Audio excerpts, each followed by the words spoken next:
Typical Don scene. He's got pallets of stuff, so I didn't know if we were looking left or right. He points to this one on the left, and it's a bunch of vintage tin work. Looks like it's an old Ford or something. The thing behind the pile of stuff is a C-cab. It's a really early Ford truck. It's really old, and I think it's cool.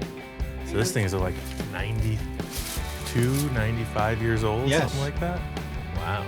This thing doesn't even have rust, man. The cab is basically really straight, no rust, has a lot of potential.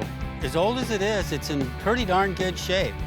I've got the frame for it, got some of the fenders. Oh, wow. Yes, this is what started this whole idea. This whole thing started with Don finding this manual hand crank. It's a tow truck winch. It's dated like 1930 or something. Well, that winch has been sitting in storage for 33, 34 years now. I always thought it'd be really cool to have a vintage tow truck, basically to move stuff around here on the compound. I don't have a boom for it, so maybe that's where your magic can come in, is putting this stuff together. Don's missing everything mechanical. He's got a mechanical hand crank winch. He just needs everything else. Oh, heck, that truck's missing a whole bunch of stuff. It doesn't have a motor, it doesn't have a transmission, it doesn't have a drive shaft, it doesn't have front and rear suspension. I mean, it doesn't have a steering column. It is absolutely a basket case of parts with a whole bunch of parts missing. If we could find a rolling chassis, then it's like just mount this body on there and, you know, do it kind of hot rod style. Don and I have been working together for such a long time. He's thinking, hey, anything's possible. And it really is, because I know that Don's got the parts. Somewhere in this property, he has everything we need to make this happen. Don's got this 1-ton dually just sitting there. The way I see it is this is a huge upgrade from 1919. This is like 1969, you know, it's like way more developed. This truck is gonna drive like Henry Ford never imagined. But I think it's a little bit, the cab's too small for this. I think this could work, man. I don't see why not. I mean, if we have to cut that cab or do something to this frame, it doesn't matter back here, it's a utility bed. It's just that that nose of the cab is so narrow in the front, we might have to do something. And the frame looks straight. It doesn't look like it's been tweaked or... I think it's a good start, man. Get this cab out of the way and let's get it inside and lay it out.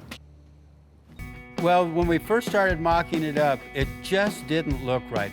It just looks like it's got a little thing stuck on the back. It does. Yeah, standing at this angle, it does. So Ian and I looked at each other and go, this isn't gonna get it. We need to come up with something else. Like if we did use these 4 members and we went back to the winch.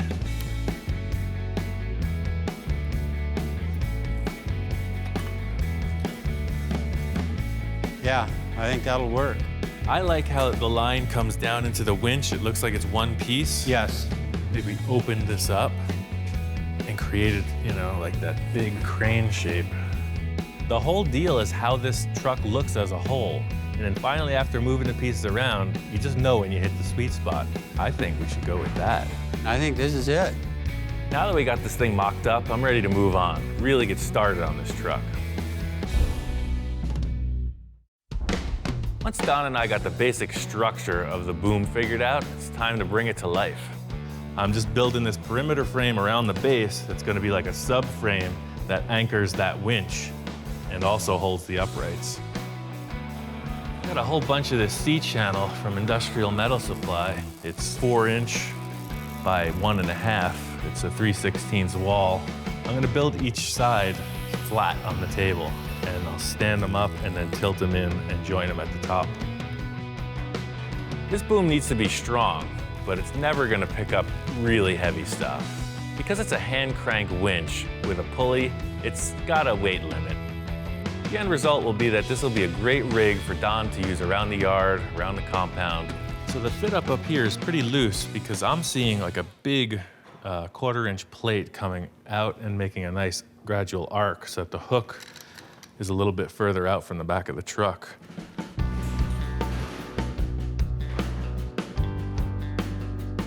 Once I got the boom structure on the truck, it's all about tying in the hand crank.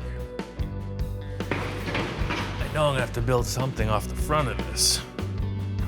I really like the idea of keeping this rustic old angle iron frame. It would be easy to just unbolt the winch and put it on something fresh, but the whole look of the truck is like old-fashioned. I'll just build a little discreet brace underneath to bolt it to, so it'll be just presenting, it'll be out in the open. And then I'll put a cross member under here that'll support the front of that.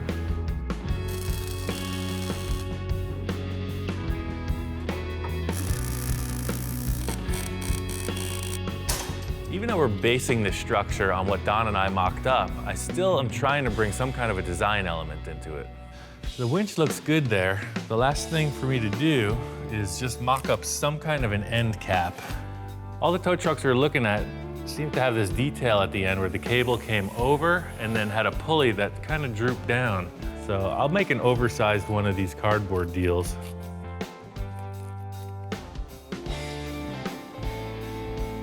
The big issue I'm having is this negative space with the plate on top. The fix may be to truss it out with some 3/16 flat bar on the outside of this whole thing. Like, come off of that plate and down, and then back, and then back. Once the structure of the boom was in place, I'm just thinking about designs that can crisscross this pattern. It's a pretty weird triangular shape, so I'm just laying out tape in random directions just to get an idea of how the space will be filled. I'm not really sold on this truss idea. I put in 3 cross pieces and felt like it was gonna work. I kept adding to it and it just got out of control. I wanted Don to come in and check it out, just see what he thought. Wow. That's looking good, Ian. I'm getting carried away, man. Got the back hacked off. Yeah. The problem I'm having is with this tape. Yeah, it's a little busy, isn't it? Act as if that isn't there for now. Okay. Ian had put a bunch of tape on the structure that we were doing. The whole reason I was getting carried away with this tape was I had a couple pieces of flat bar, and I loved the fact that if we used that big 1/4-inch plate you have and put it on the outside and create some kind of a truss structure over the top of this, so it's really dimensional. I think on that strapping, it was just gonna be way too busy. I think the way that I build things is just understanding that I don't know what's best. I'm just leaving it open to happen. But I really like this shape, how it's taking. I thought by turning the C channels backwards like that, showing them, it just made it look a little more old-fashioned. I think you're right. And that's what we want to go with, the older look. Well, again, with the trussing, maybe we leave it out. I thought it would be really cool to, make it very fancy. I was really trying to make something out of this boom. I was going for the Eiffel Tower, and Don just wanted something way simpler. I think you nailed it like this. This will work absolutely great like this. I thought he might get a little too carried away on it. It's hard to keep up with Ian. He moves so fast, but I like it the way it is. There's a ton of different design elements needed to bring this thing together. My process is to stay open to new ideas, and that's just how I work. I'm not sure Don's on the same page. I'm just gonna keep working through this, and Don's gonna go grab more parts. You can see here how this is spreading out so wide. So the wheel will fit inside here, perfect. The cable comes through into the wheel, bolt passes right through here, and the other wheel will be out here. But I'll clamp this in after I get this stuff welded up.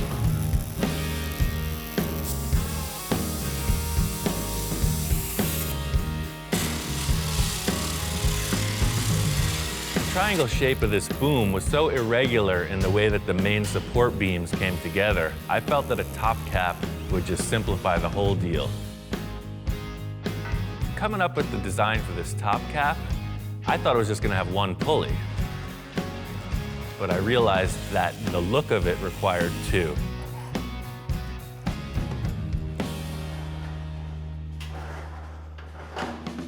It seemed like the cable was going to be rubbing on the framework, so by putting 2 pulleys, it allowed it to come up over the top and then out of the back just a little more smoothly. Seeing the boom and the winch on the truck is awesome. It's really the start of what this vintage truck should look like. We could replace this 70s styled steering wheel with something more period correct later. So these are the fenders. I made a couple marks to set it up. I measured these fenders up front to rear. The clearances are cool. They're even, they're in place. I'm gonna tack them on. The next challenge is getting these running boards in place. They need a pretty heavy support structure that has to tie into the frame.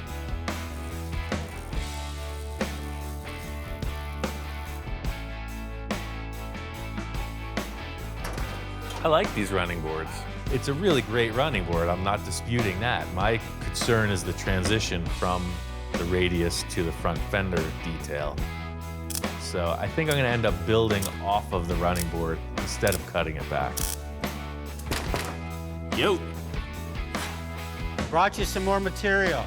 Don shows up with more random scraps. Here he is wheeling in some old diamond plate. Well, you're right on time, man. Yeah, well, perfect. Check out what I got. Hey, those are looking slick.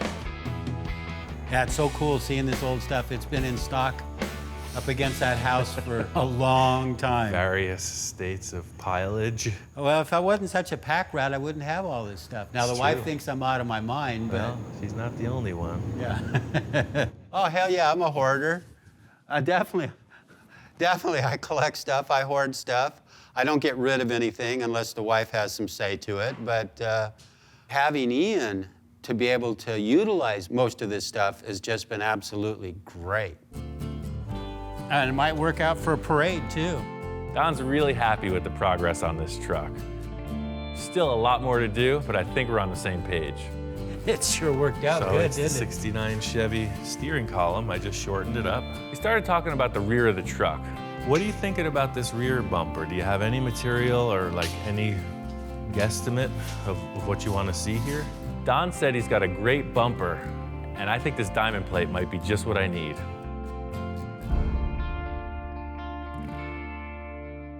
The big missing piece in this whole equation is this area here. Once again, Don's got the parts. We found some side pans from a Model A. See the way it worked on the Model A. Came down below the running board, and then this angle came up into the fender. We run into the same issue with the running board in that it's short coming into the bed. To me, it's gonna be better to make this part. We're trying to tie in the fender, the running board, and the cab. It's just gonna look better if it's scratch built. First thing is to just pull this around.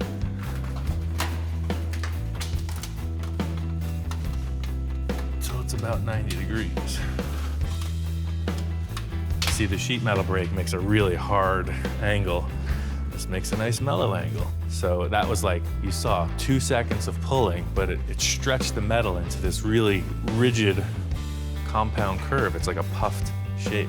I'm all about trying to just find stuff and modify it so I can use it, but sometimes there's just no other alternative. And that's really where your craftsmanship comes from, is when you can just build from scratch. But the curve indexes just below the body and comes down to the running board. So now I gotta trim this top side to fit roughly, and then I'll measure out my flange to cover those holes, turn it back under like a hem edge, tack welder in. The 20 gauge sheet being super flimsy, you can see by putting these bends in it, it's very strong now. And that's cool. This side panel's gonna work. The real hard part is getting the running board to fit up with the front fender. So that's gonna be a pretty big deal to make that work, fabrication-wise.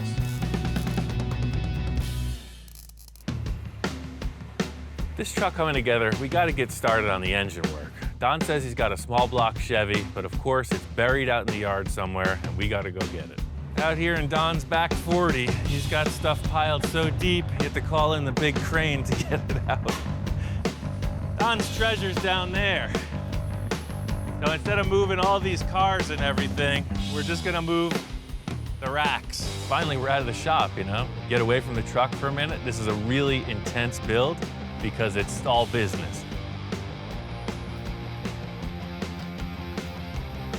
This engine was looking pretty rough. Don's claiming that this is the buried treasure, and I'll tell you, it was buried.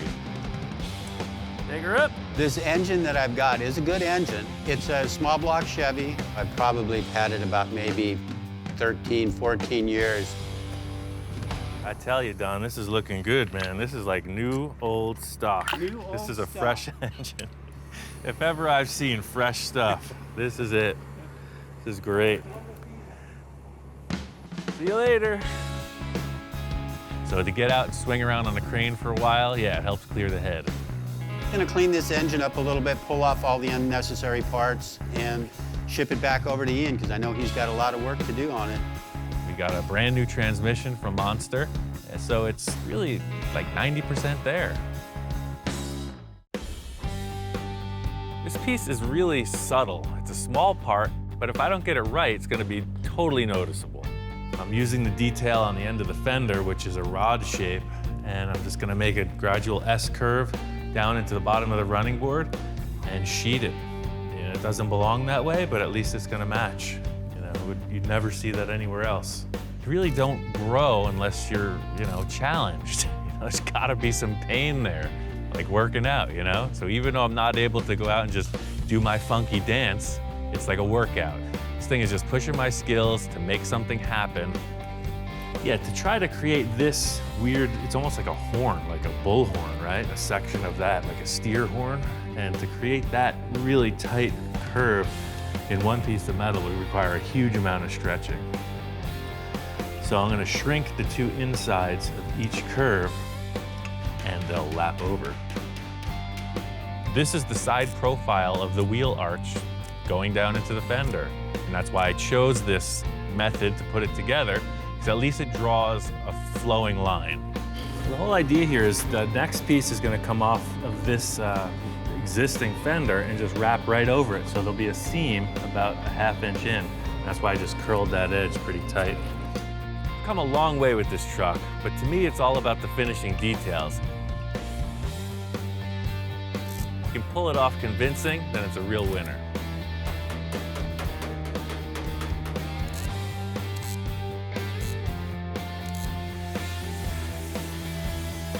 This rod, you can see, comes straight through. It drops down and into the bottom of the running board. And this little flange here just is what it is. It disappears and goes right under. I'm really happy with this. It's one of the main issues I needed to make work, and I think it came out fine. The way he molded it in and blended it in, I mean, it just looks like it came from the factory. All right, to start off the front end, I thought the radiator and grill shell would be the best place, start front row and center. We're on to the more enjoyable part of it, which is accessorizing.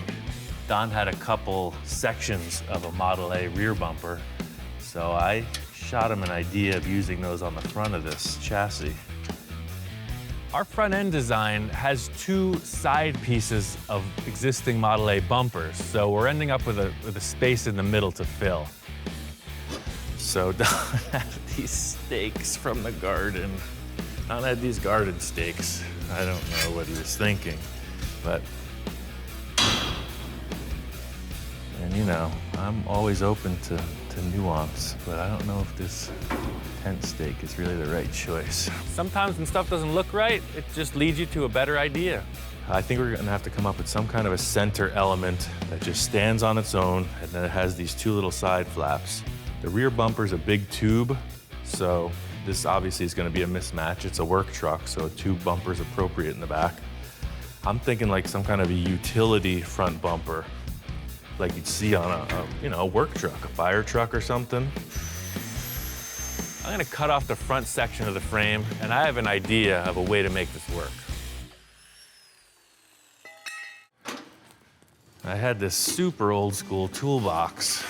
It's definitely period correct.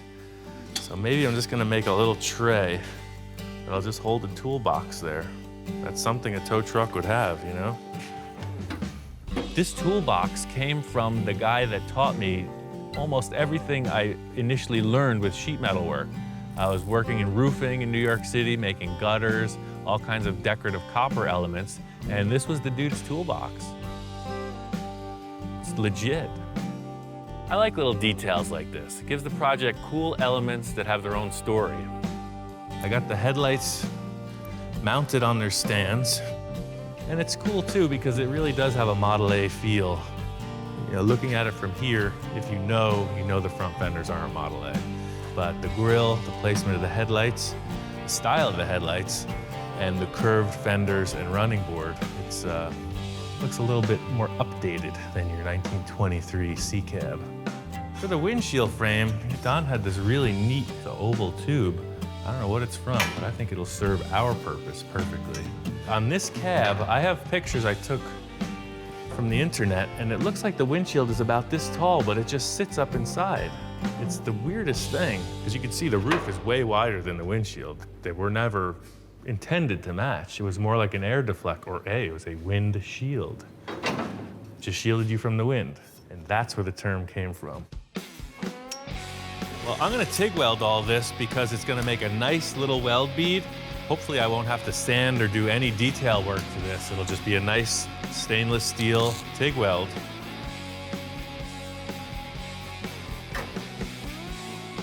Looks like an old truck.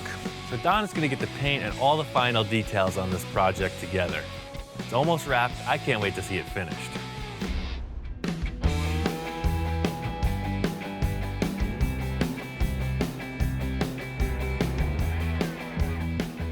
Ian nailed this thing. It's unbelievable. The stuff that I gave him to work with, he knocked it out of the park. I mean, look at that truck. It is just absolutely beautiful. This one was really getting to me. The mismatch of parts was bothering me to no end. There's stuff from the 40s, there's stuff from the 30s, there's stuff from the 20s, and then the drivetrain and frame is from the 60s. The whole challenge here was using the parts that Don wanted. The hand crank was really the impetus behind the whole thing. The truck was styled around that era hand crank, so that's my favorite part of the rig, and really without it, it wouldn't have been this truck at all. It went from a pile of parts on a pallet to an operating tow truck. Ian had built Patty this electric dune buggy that she can drive around the compound here. She drove it until the batteries were dead, and then we went and picked her up. We put a hook on it and towed it back for her. The whole thing here was getting Don his fantasy truck. I'm charged up and Don is stoked. Don added all the final details to really finish out this project. The wooden bed and that giant old school hook really give it that vintage feel. Working with Ian on this project really opened my mind to a lot of things, and this project came out killer. I mean, it came out way better than I expected it. Don's totally into this truck. He's got a huge stash of projects and the possibilities are endless.